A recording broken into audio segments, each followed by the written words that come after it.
ଶ୍ଲୋକ ଶୁଣିବାକୁ ଭଲ ପାଆନ୍ତିନି, ଭଗବାନଙ୍କର ଆଜ୍ଞା ବେଶୀ ମାନେ ମୂଲ୍ୟବାନ ଦ୍ରବ୍ୟ ଭଲ ପାଆନ୍ତିନି। ଭଗବାନ କେବଳ ଗୋଟିଏ କଥା ଭଲ ପାଆନ୍ତି, କ'ଣ?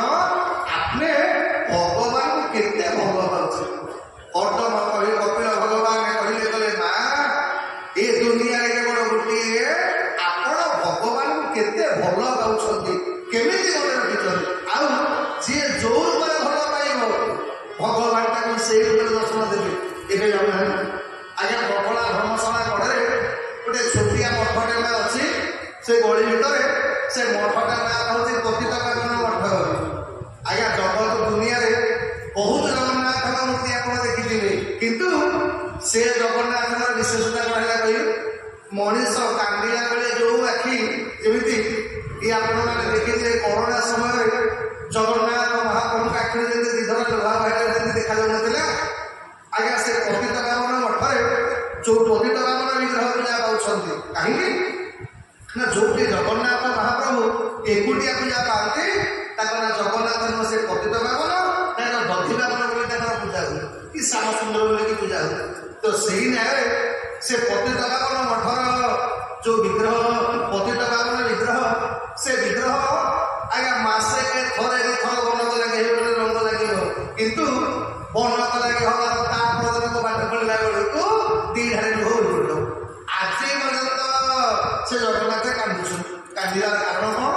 ନା ସେ ଜଗନ୍ନାଥକୁ ଆଜ୍ଞା ଯିଏ ମାନେ ପ୍ରତିଷ୍ଠା କରିଥିଲେ କିମ୍ବା ବସେଇଥିଲେ, ସେ ଜଣେ ମାତାଜୀ, ତାଙ୍କ ନାଁ ହେଉଛି ପରମେଷ୍ଠୀ ମାତାଜୀ। ମାତାଜୀ ମାନେ ସିଏ ଜନ୍ମରୁ ମାତାଜୀ ନୁହଁ, ଆଜ୍ଞା ସ୍ୱାମୀ ମରିଗଲା ପରେ ସନ୍ତାନ ସନ୍ତତି କେହି ନାହିଁ, ସ୍ୱାମୀଙ୍କର ପରିବାର ଲୋକ ଶାଶୁ ଶ୍ୱଶୁର ଦିଅ ଦେଢ଼ଶୁର ବାଡ଼େଇକି ସ୍ତ୍ରୀ ଲୋକଟି ଘର କରିଦେଲେ। ଯେ କରିଦେଲେ ବାପ ଘରକୁ ଗଲା ବେଳେ ବାପା ଘରର ଅବସ୍ଥା ଖରାପ, ବାପା ବି ଘରେ ଆଉ ରଖିଲାନି। ବିଚରା କ'ଣ କରିବ, ବାପା ଘର ନାହିଁ, ଏପଟେ ସ୍ୱାମୀ ଘରେ ମିଶା ନାହିଁ, ସିଧାସଳଖ ପଳେଇଗଲା ଜଗନ୍ନାଥଙ୍କ ଶ୍ରୀକ୍ଷେତ୍ର। ତ ଶ୍ରୀକ୍ଷେତ୍ରରେ ଆସି ଆଜ୍ଞା ମଠ ମାନଙ୍କରେ ବାସନ ମାଜିବ। ବାସନ ମାଜି ମାଜିକି କିଛି ଦିନ ଗଲା ପରେ ଜଗନ୍ନାଥଙ୍କ ମନ୍ଦିରରେ ଆଜ୍ଞା ଟିକେ ଓଳାଓଳି କରିବ, ଜଗନ୍ନାଥଙ୍କ ଦେଇ ସବୁଦିନ ଫୁଲମାଳ ଗୁନ୍ଥିବ। ଆଉ ଏକୁଟିଆ ଲୋକ ତ କରିବ କ'ଣ? ନା ଜଗନ୍ନାଥଙ୍କ ବିଗ୍ରହଟି ଆଉ ବସିକି ସେବା କରିବ। କିଛି ଦିନ ଗଲା ପରେ ଆଜ୍ଞା ଯୁଆଡ଼େ ଯିବ ଜଗନ୍ନାଥଙ୍କୁ କୋଳରେ କରିକି ନେଇଥାଉ, ଆଜ୍ଞା ଫୁଲମାଳ ଗୁନ୍ଥୁଥାଉ, ଜଗନ୍ନାଥଙ୍କୁ ପାଖରେ ଧରିଥାଉ। କିଛି ଦିନ ଗଲା ପରେ ଆସ୍ତେ ଆସ୍ତେ ବୟସ ବଢ଼ିଲା। ବୟସ ବଢ଼ିଲା ପରେ ପୁରୀର ଲୋକମାନେ ତା ନାଁଟା ପରମେଷ୍ଠୀ ମାତାଜୀ, ଆଉ ଲୋକମାନେ ପରମେଷ୍ଠୀ ମାତାଜୀ ଡାକନ୍ତିନି, ତାକୁ ପତିଆ ମା ବୋଲି ଡାକନ୍ତି। ତାକୁ ଯିଏ ପଚାରେ ତମ ନାଁ କ'ଣ, ସେ କହିବ ମୁଁ ହେଉଛି ପତିଆ ମା। ପତିଆ ମା ଅର୍ଥ କ'ଣ? ପତିତ ପାବନ ତା ପାଟିରେ ବସେନି ତ ପତିଆ ମା ବୋଲିକି ଆଜ୍ଞା ପୁରୀ ଯାକ ଲୋକ ଡାକନ୍ତି। ତ ପୁରୀ ଲୋକମାନେ ଥଟ୍ଟା ପରିହାସ କରନ୍ତି। ଯେତେବେଳେ ବୁଢ଼ୀ ସବୁଦିନ ଜଗନ୍ନାଥଙ୍କ ପାଇଁ ଫୁଲମାଳ ଗୁନ୍ଥିବ, ଆଉ ଗଲାବେଳେ ପତିତ ପାବନକୁ ମୁଣ୍ଡିଆ ମାରିବ ମହାପ୍ରଭୁ, ଏ ବୁଢ଼ୀଟା ଆଉ ଜୀବନରେ କେହି ନାହାନ୍ତି, ମୁଁ ମରିଗଲେ ମୁଁ ଟିକେ କାନ୍ଦିବ କି? କାହିଁକି ଆପଣମାନେ ମନେ ରଖିବେ, ଯେତେବେଳେ ଯୋଉ ଲୋକଟା ମରିଗଲା ପରେ ଅଲଗା ଲୋକମାନେ ଖୁସି ହେବେ, ଆପଣ ଜାଣିବେ ସେ ଲୋକଟା ନର୍କ ଯିବାଟା ପାଇଲା। ମାନେ ଯୋଉ ଲୋକ ମରିଗଲା ପରେ ସାଇ ପଡ଼ିଶା ଲୋକ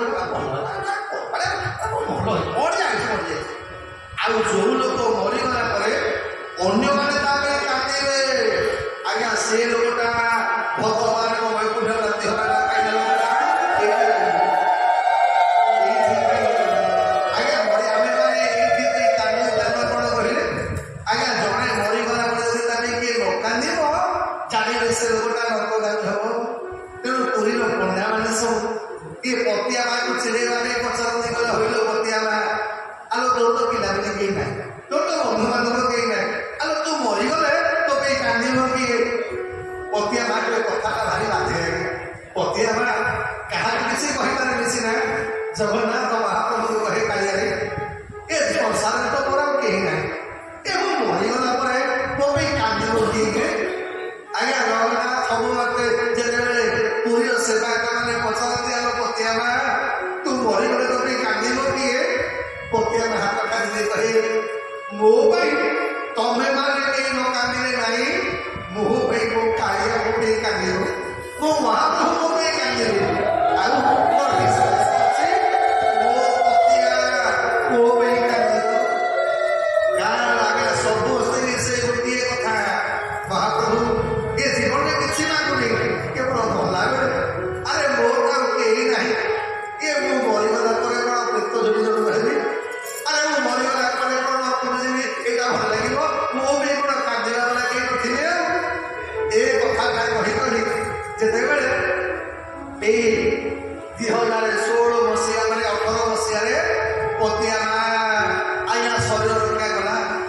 ସେମିତି ମରିଗଲେ। ଆଜ୍ଞା ସେ ଯେହେତୁ ସନ୍ନ୍ୟାସିନୀ ସାଧୁସନ୍ଥମାନେ ସବୁ ଖବର ପାଇଲେ ପତିଆ ମାର ସ୍ୱର୍ଗବାସ ହେଇଛି। ଆଜ୍ଞା ପତିଆ ମାର ଯେ ଶିଷ୍ୟ କୃଷ୍ଣ ବାବାଙ୍କ କୋଳରେ ପତିଆ ମା ଶୋଇ ମାନେ ଶୋଇଛି। ଏତିକି ବେଳେ ପତିଆ କୃଷ୍ଣ ବାବା କଲା ହେ ମୋ ମା ତ ଜୀବନ ଯାକ ପତିତ ପାବନକୁ ଭଲ ପାଏ, ପତିତ ପାବନ ଛଡ଼ା ମାଳଟା ଆଣିବ ମୋ ମାକୁ ସ୍ୱର୍ଗ ନେଲା ବେଳେ ଠାକୁରଙ୍କ ମାଳଟା ତାଙ୍କ ଦେହରେ ଯିବ। ଆଜ୍ଞା ଯେତେବେଳେ ସନ୍ଥମାନେ ଯାଇକି ଦେଖନ୍ତି ଯେ ପତିତ ପାବନ କସିଆରୁ ମାଳ ଆଣିବେ କଣ, ଆଜ୍ଞା ଜଗନ୍ନାଥଙ୍କର ଦାରୁ ବିଗ୍ରହରୁ ଟୋପା ଟୋପା ହେଇକି ଲୁହ ଗଳୁଛି। ଆଉ ସେ ଲୁହଟା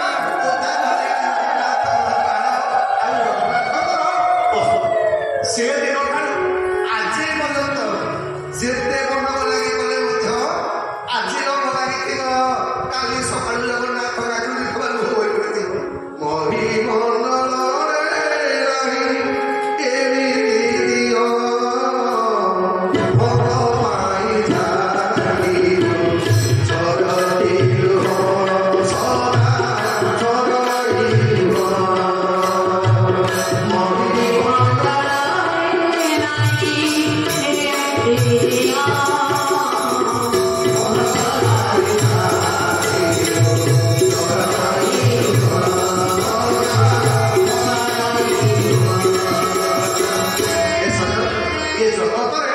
ଏମିତି ଠାକୁର ମହାପ୍ରଭୁ ଜଗନ୍ନାଥ ଯିଏ ଭକ୍ତ ବେଳିରେ କାନ୍ଦନ୍ତି।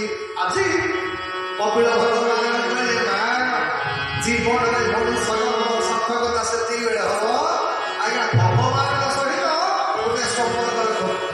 ସିଏ ଯୋଉ ସମ୍ପର୍କ ହଉ ପଛେ ସିଏ ଆଇ ମାନେ ପୁଅ ବୋଲିକି ହଉ, ଭାଇ ବୋଲିକି ହଉ, ବାପା ବୋଲିକି ହଉ, ମା ବୋଲିକି ହଉ, ଯଦି ତା ବି ନ ପାରୁଛନ୍ତି ଆପଣଙ୍କ ଜୀବନର ସବୁଠାରୁ ଶତ୍ରୁ ବୋଲି ଭାବିବ। ଶତ୍ରୁ ବୋଲି ଭାବିଲେ ମଧ୍ୟ ଆପଣଙ୍କ ପରବର୍ତ୍ତୀ ମିଳିଯିବ। କାହିଁକି ଶତ୍ରୁ ହେଲେ ତ ଆଗବର୍ତ୍ତୀ ମିଳିବ। କାହିଁକି କହିବ ଆଜ୍ଞା ମଣିଷ ତା ବନ୍ଧୁ ବାନ୍ଧବକୁ ଭୁଲିବ କିନ୍ତୁ ଶତ୍ରୁ ଭୁଲିବନି।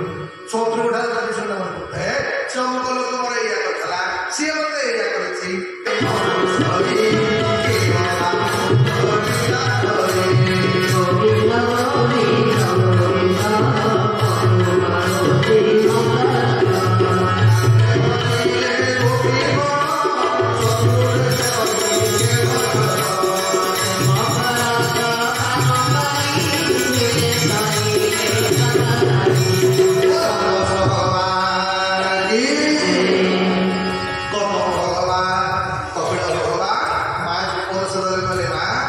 জীবনের ভগবানকে পাইবা কেই কেবল একমাত্র বাট ভক্তি।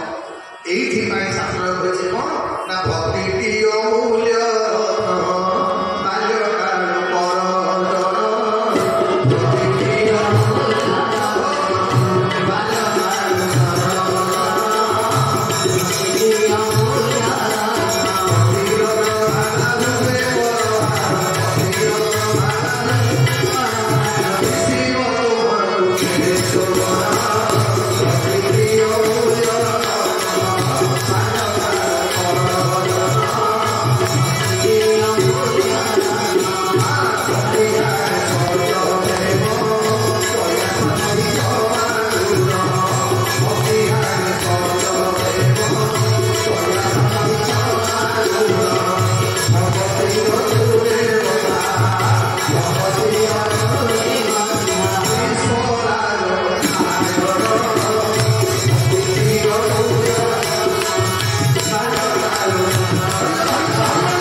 ଯେମିତି ଭାବରେ ହଉ ପଛେ ଭଗବାନ ଭକ୍ତି କରୁଥିଲେ ସେ ଯୋଉ ଭାବରେ ହଉ ଆଜ୍ଞା କୋଉ ଶରୀର ମିଳିଛି ଆଜ୍ଞା ନାହିଁ।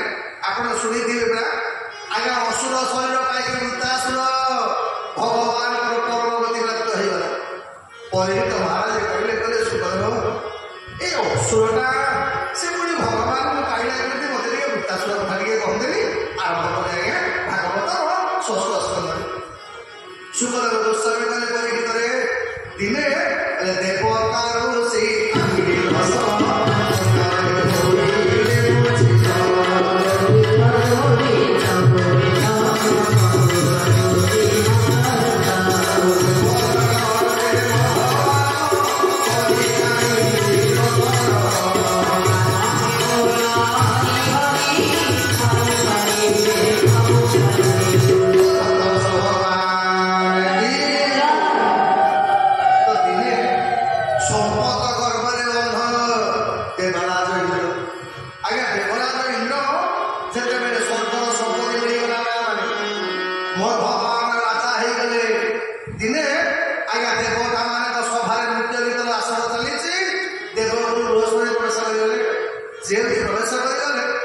ଆଜ୍ଞା ଦେବରାଜ ଇନ୍ଦ୍ର ବୃହସ୍ପତିକୁ ସମ୍ମାନ ଦେଲେ।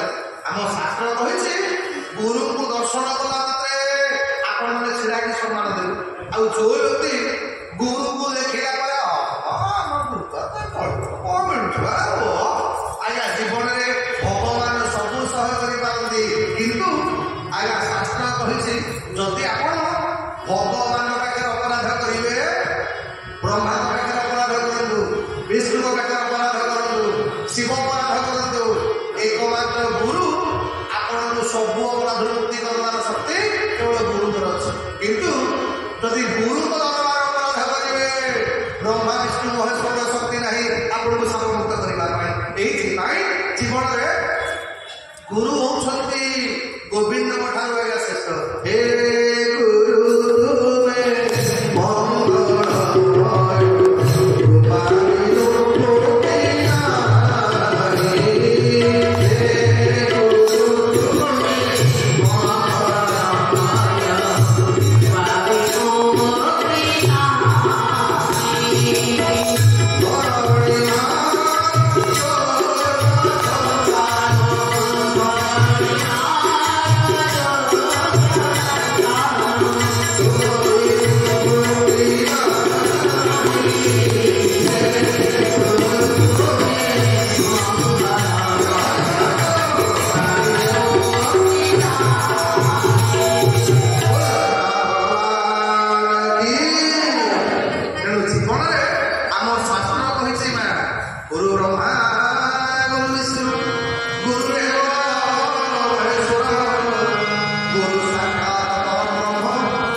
Oh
ଜଗନ୍ନାଥ ମହାପ୍ରଭୁ କହିଲେଣି ତୁ ଭାଇ ପ୍ରବଚନ କରିବୁନି ତ ତତେ ମତ ଆଜ୍ଞା ମୋ ପାଖରେ ଟଙ୍କା ଦେଲେ ମୁଁ ତ ଯାଇକି ଗାମୁଛା ଦି ଖଣ୍ଡ ନେଇକି ଟଙ୍କାଟେ ଗୋଟେ ଆସିବୁ ଗୁଣ୍ଡିଚା ମନ୍ଦିର ପଛପଟେ ସିଂଧୁ ପାରି ପରିବାସ ଶ୍ରୀ ଗୁରୁ ସୁମରି ନାମରେ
ଯୋଉମାନେ ଭାବୁଛ ମୋ ଗ୍ରହ ଖରାପ ପଡିଛି ଯୋଉମାନେ ଭାବୁଛ ପଇସା ଉପରେ ଇଚ୍ଛା ହଉଛି ଯୋଉମାନେ ଭାବୁଛ ମୋ ଶତ୍ରୁ ବଢିଲେଣି ଆପଣମାନଙ୍କ ପାଇଁ ସବୁଠାରୁ ସହଜ ସୁଲଭ ଭାଗବତ ଷଷ୍ଠ ସ୍କନ୍ଧ ନାରାୟଣ କବଚ ପାଠ କର ବିଶ୍ୱରୂପ କହିଲେ କହିଲେ ଇନ୍ଦ୍ର ଏଇଥିପାଇଁ ଯୁଦ୍ଧରେ ହାରୁଛ କାରଣ ଯୁଦ୍ଧ କରିବାକୁ ଯିବା କହିଲେ ସାଜୁ ପିନ୍ଧିବାକୁ ପଡିବ ଆଜ୍ଞା ଏମିତି ସୈନ୍ୟମାନେ ଯୁଦ୍ଧ କରିବାକୁ ଗଲା ବେଳେ ବୁଲେଟ ପ୍ରୁଫ୍ ଜ୍ୟାକେଟ ପିନ୍ଧିକି ଯାଆନ୍ତି ଆଜ୍ଞା ଆଉ ବୁଲେଟ ପ୍ରୁଫ୍ ଜ୍ୟାକେଟ ଢୋକି ମାରିବ ଆଉ କଣ ଅଛି ସେଇଥିପାଇଁ ଆଜ୍ଞା ନାରାୟଣ କବଚ ହଉଛି ଆମ ସମସ୍ତଙ୍କ ପାଇଁ ବୁଲେଟ ପ୍ରୁଫ୍ ଜ୍ୟାକେଟ ଆଜ୍ଞା ଦେଲେ କଣ ନା ଓଙ୍କାର କରି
ଶକ୍ତିଶାଳୀ ହେଲା ପରେ ନଜର ପଡ଼ିଲା କଣ ନା ଏ ବିଶ୍ୱରୂପଙ୍କର ବାପା ହଉଛନ୍ତି ପ୍ରଜାପତି କଷ୍ଟା କିନ୍ତୁ ବିଶ୍ୱରୂପଙ୍କ ମା ଜଣେ ଅସୁରୀ ଏଇଥିରେ ବିଶ୍ୱରୂପ କଣ କରନ୍ତି ନା ସବୁବେଳେ ଯଜ୍ଞ କରନ୍ତି ଦେବତା ମାନଙ୍କ ପାଇଁ ଆଜ୍ଞା ଦେବତା ମାନଙ୍କୁ ତାହୁରି ଦେବେ ଲୁଚେଇ ତାଙ୍କ ମା ଘର ରଖିଥିବା ଅଜା ଘର ରଖିଥିବା ଆହୁତି ଦେଇଦେବେ ଆମେ ଆହୁତି କଣ କରି ଆଜ୍ଞା ଆହୁତି ଦେଲେ ଦେବତା ମାନଙ୍କ ବଳ ବଢିବ ଯଦି ଆପଣ ମାନେ ଅସୁର ମାନଙ୍କୁ ଆହୁତି ଦେବେ ଅସୁରମାନଙ୍କର ବଳ ବଢିବ ଅନେକ ଆମେ ଏଇ ଯୋଉ କାର୍ଯ୍ୟକ୍ରମ କରୁଛେ ଯୋଉ ସତ୍ସଙ୍ଗ କରୁଛେ ଯୋଉ ଭଜନ କୀର୍ତ୍ତନ କରୁଛେ ଯଜ୍ଞ କରୁଛେ ଏସବୁ କାର୍ଯ୍ୟକ୍ରମ କଲେ ଦେବତା ମାନଙ୍କ ବଳ ବଢିବ ଅନେକ ଆମେ ବର୍ତ୍ତମାନ ଏ କାର୍ଯ୍ୟକ୍ରମ ନ କରି କିଏ ଲାଗେ କଳା କରି ପିଆପିଇ କରି କଣ କୋଉଠି ଆସିଲେ ପହଞ୍ଚିବି ମେଲୋଡି ଯଦି କରିବା ଅସୁରମାନଙ୍କ ବଳ ବଢିବାଟା ପାଇଲା ଏଇଥିରେ ଅସୁରମାନଙ୍କ ରାତି ବଢୁଛି ନା କଣ ତେଣୁ ଇଏ ଅସୁରା ମାନେ ବିଶ୍ୱରୂପ କଣ କରନ୍ତି ଦେବତା ମାନଙ୍କୁ କାହୁତି ଦେବେ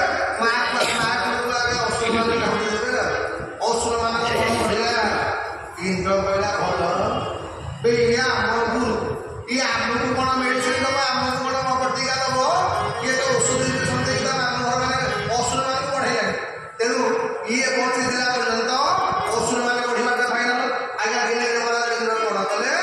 ବିଶ୍ୱରୂପ ବେକ ଏଠି ଦେଲେ ତ ସେ ବେକ ବିଶ୍ୱରୂପଙ୍କର ତିନିଟା ମୁଣ୍ଡ ତିନୋଟି ପକ୍ଷୀ ହେଲା ଆଜ୍ଞା ଚକୁର ଚାତକ ଆଉ ତିତିର ପକ୍ଷୀ ହେଲା। ଏପଟେ ଏଇ ଯୋଉ ମାରିଦେଲା ପରେ ସେ ଦୋଷଟା ଇନ୍ଦ୍ର କଲେ ଦେଖ ମୁଁ ଜଗତର କଲ୍ୟାଣ କରିବା ପାଇଁ ବ୍ରହ୍ମତ୍ୟାଗ କଲି ଏ ବ୍ରହ୍ମତ୍ୟାଗ କରୁ ମତେ ମୁକ୍ତି ଦିଅ। କିଏ କିଏ ନବାଦ କଲେ ସମସ୍ତେ କଣ କଲେ ଭୂମି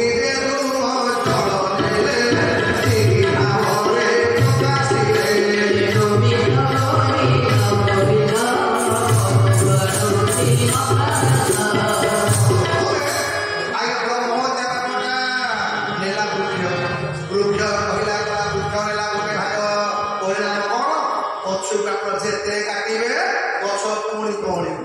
2 ନମ୍ବର ଭାଗ ନେଲା ଆଜ୍ଞା ମାନେ ଜଳ ଯୋଉ ଜଳରେ ଆଜ୍ଞା ପୁଣି ଫେଣ ଯୋଉ ହୁଏ ଏଇଟା ହଉଛି ଆଜ୍ଞା ଜଳ ନେଲା ବ୍ରହ୍ମତ୍ୟାଗ। 3 ନମ୍ବର ନେଲେ କିଏ ଏ ପୃଥିବୀ ମା ଯେତେ ଖାଲ ଖୋଳି ଦେବେ ଅଳ୍ପ ଦିନ ପରେ ଦେଖିବେ ସେ ଖାଲଟା ଆପେ ଆପେ ପୋତି ହେଇଯିବ। 4 ନମ୍ବର ବ୍ରହ୍ମତ୍ୟାଗ ଜଗତର କଲ୍ୟାଣ କରିବା ପାଇଁ ଯୋଉ ଲକ୍ଷ୍ମୀ ମା ମାନେ ମୋ ସାମ୍ନାରେ ବଇଛ ଆପଣମାନେ ନାରୀ ମାନେ କହିଲେ ଶୁଣ ଜଗତର କଲ୍ୟାଣ କରିବା ପାଇଁ ଆମେ ବି କାପଡ଼ଟାକୁ ନେଇଯିବୁ। ଏଇଥିପାଇଁ ମାସକୁ ଥରେ ଆପଣମାନଙ୍କ 5-7 ଦିନ ପର୍ଯ୍ୟନ୍ତ ଠାକୁର ପୂଜା ହବ। ତେଣୁ ଯାହା ହଉ ଦେବତା ମାନେ ପ୍ରଜାପତି ଦଶଟା ଯେତେବେଳେ ଦେଖିଲେ ତାଙ୍କ ପୁଅକୁ ଦେବତା ମାନେ ମାରିଦେଲେ ଯଜ୍ଞ କଲେ ଯଜ୍ଞ କରିବି ଇନ୍ଦ୍ରକୁ ମାରିବି ଆଜ୍ଞା କଲେ ଗୋଟେ ମାନେ ତନ୍ତ୍ରରେ ଯଜ୍ଞ କଲେ। ଇନ୍ଦ୍ରକୁ ମାଇଲା ବାଲା ପୁଅ କଣ ପାଇବେ ଆଜ୍ଞା ଇନ୍ଦ୍ର ହାତରେ ମହିଳା କରିଲା ବାଲା ପୁଅ ଗୋଟେ ପାଇଗଲ। ତା ନାଁଟା ହେଲା କଣ ନା ଭୂତାସୁର। ଏମିତି ଭାବରେ ବଢିଲା ଦେବତାଙ୍କ ଅସ୍ତ୍ର କାମ କଲାନି। ଦେବତା ମାନେ ଭଗବାନ ଡାକିଲେ ମହାପ୍ରଭୁ ଇଏ ଭୂତାସୁର ମରିବ କେମିତି ନା ଭୂତାସୁରକୁ ମାରିବା କଲେ କହିଲେ ଅଛନ୍ତି ଦଧିଚିଙ୍କ ଠାରୁ ଅସ୍ଥି ଆଣ। ଆଜ୍ଞା ଦଧିଚି ଅସ୍ଥି ଦେଲେ ଯୋଉ ଅସ୍ଥିରେ ଇନ୍ଦ୍ର ବଜ୍ର ତିଆରି କଲେ। ବଜ୍ର ତିଆରି କଲା ପରେ ଯେତେବେଳେ ଦେବତା ମାନେ ଇନ୍ଦ୍ର ବୃତ୍ତାସୁରକୁ ମାରିବାକୁ ଯାଉଛି ବୃତ୍ତାସୁର ଭଗବାନଙ୍କୁ ପ୍ରାର୍ଥନା କଲା ଇନ୍ଦ୍ର ଭଗବାନ ମତେ ମାରିନି ମୁଁ ତ ଜାଣିଛି ମୁଁ ମରିବାକୁ ଆଇଛି କିନ୍ତୁ ଇଏ ମଲା ପୂର୍ବରୁ ଟିକିଏ ମୁଁ ଭଗବାନଙ୍କୁ ଟିକେ ପ୍ରାର୍ଥନା କରିଦିଏ। ହେ ଭଗବାନ ଦେଖ ଅସୁରଟା ମଲା ପୂର୍ବରୁ ଯାଉଛି ଭଗବାନଙ୍କୁ ଭଜନ କରିବା ପାଇଁ ଆଉ ଆମେ ହତଭାଗା ମଣିଷ ଆମକୁ ଭଜନ କରିବାକୁ ସମୟ ଅଛି। ଯଦି ସମୟୋଚିତ ଭଜନ କର ସମୟ ନାହିଁ ତ ଓମ୍ ସ୍ୱାହା କରିକି ଗିଳିବେ। ଆମର ଏଟା ସମୟ ନାହିଁ ମାନେ ନିର୍ଦ୍ଦିଷ୍ଟ ନିୟମ କଲେ ଏତିକି ମାଳା ନହେଲା ପର୍ଯ୍ୟନ୍ତ ମୁଁ ଶୋଇବି। ଆମର କଣ ତା ଦରକାର ମନେକର କାଲି ରାଧାଷ୍ଟମୀ ଆମ ଭକ୍ତି ବଢିବ। ଏବେ ଭାଦ୍ର ମାସ ଚାଲିଛି ବୁଧବାରେ ବୁଧେଇ ଓଷା ରବିବାରେ ଖୁଦୁରୁକୁଣୀ ମା ମାନେ ଖାଲି ମୋର ଦିନ ଗୁଣୁଥିବେ କିଏ ଭାଦ୍ର ମାସ ସରିବ କିଏ ଆଶ୍ୱିନ ମାସ ବୁଧବାର ଇନ୍ଦ୍ର ମତେ ମାରିଲା ପୂର୍ବରୁ ଘରେ ଖାଲି ମୁଁ ଭଗବାନকে ପ୍ରାର୍ଥନା କରିଦିଏ ତାପରେ ମତେ ମାରିବ ସହ କରିବା ଆରମ୍ଭ କଲା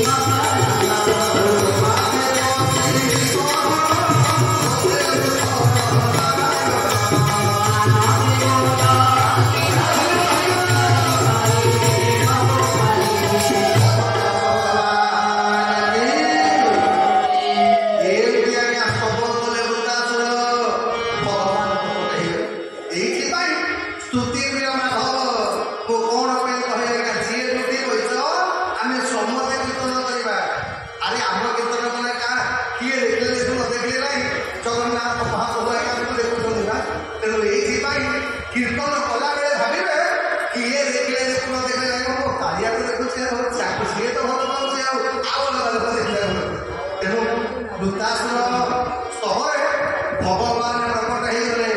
ଅସୁରଟା ଯାହାକୁ ପାଇବା ପାଇଁ ସାଧୁ ସନ୍ତମାନେ ଯୁଗ ଯୁଗ ଧରି ଅପେକ୍ଷା କରନ୍ତି କିନ୍ତୁ ବୃତ୍ତାସୁରଟା ଯୁଦ୍ଧ କ୍ଷେତ୍ରରେ ସ୍ତବ କଲା ଭଗବାନ ପ୍ରକଟ ହେଇଗଲେ। ଦେବରାଜ ଇନ୍ଦ୍ର ଭାବିଲା ସରିଲା କଥା ଏ ବୃତ୍ତାସୁରଟା ଯଦି ଏନେ ମାଗିଦେବ ଅମର କାହିଁକିନା ଭଗବାନ ଆଜ୍ଞା ମଣିଷ ଦେଲା ବେଳେ 20 ଥର ଭାବିବ। ଆପଣ ଦେଖିବେ ମାନେ ଯଦି ପୁଅ ବାହାଘର 500 ଟଙ୍କିଆ ବଣ୍ଡିଲ ଉଡ଼ିପାରେ ଆଜ୍ଞା କଣ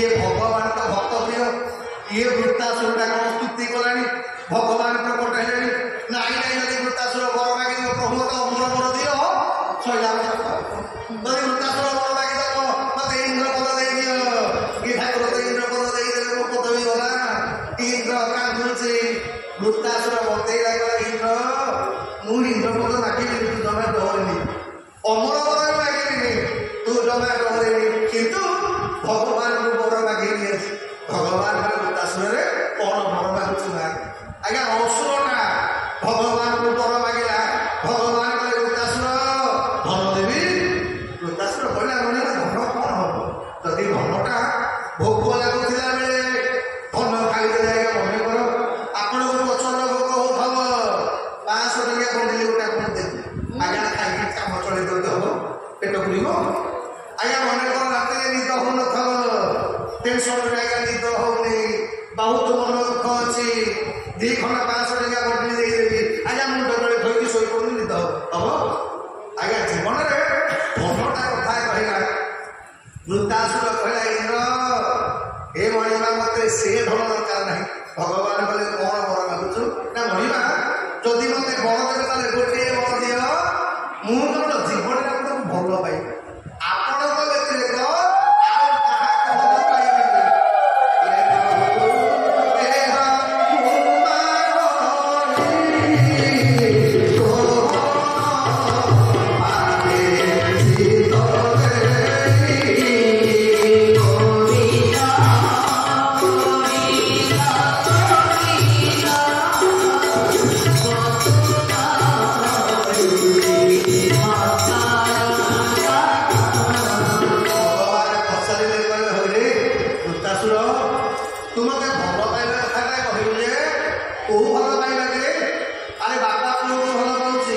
स्वामी स्त्री की भल पाऊँ भाई भाई की भल पाऊँ भाई भौणी की भल पाऊँ प्रेमिक प्रेमिका की भल पाऊँ तू कौ भल पाइबा के चाहूँ तो आज्ञा से दिन बर मागे वृत्तासुर कहले महिमा ये जगत से भल पाइबा सब परिवर्तन हो जाए परिवर्तन हेनी आज्ञा आम पिला दिने आम बापा किंतु नाचुरीटा ता माँ पाखक दौड़ी ये महिमा ये दुनिया रे सब लोक भितर तू केवल तुमको भल पाइबी तुम चिन्हिबी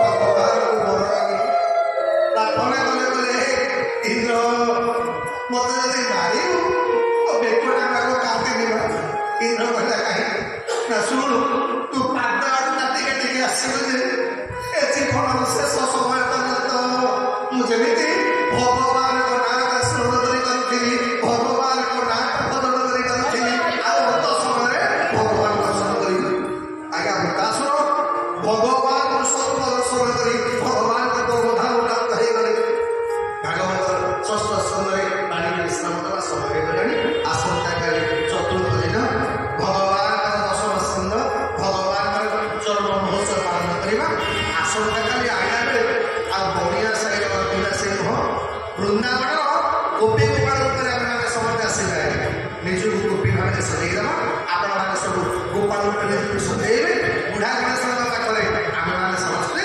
चरण महोत्सव पालन करवा भगवान सब आने काली भगवान